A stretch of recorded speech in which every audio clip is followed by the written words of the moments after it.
Kumusta po?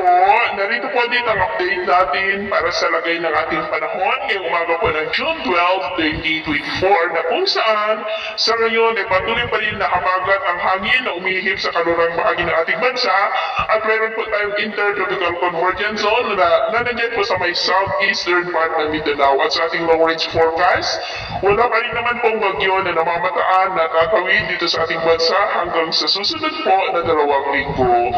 At sa lagay ng ating panahon ngayong madaling araw ay may mga isolated rains sa ilang bahagi ng Pangasinan, Palawan, Legazpi, Masbate, southern part ng Panay Island, Negros, Cebu, Bohol, ilang bahagi ng Leyte, Zamboanga Peninsula at Northern Mindanao. At mamaya ay sisikat ang araw sa malaking bahagi ng bansa pero may tsansa pa rin ng ulap na kagitan with isolated rains lalo na sa ilang bahagi ng Palawan, Romblon, Masbate, Western at Central Visayas, Sulu Archipelago at Zamboanga Peninsula. At mamayang hapon, mas mataas muli ang tsansa ng ulap na kalangitan with isolated rains sa mas malaking bahagi ng ating bansa kaya mag-ingat pa rin po tayo sa posibleng banta pa rin ng mga pagbaha at pagguho ng lupa.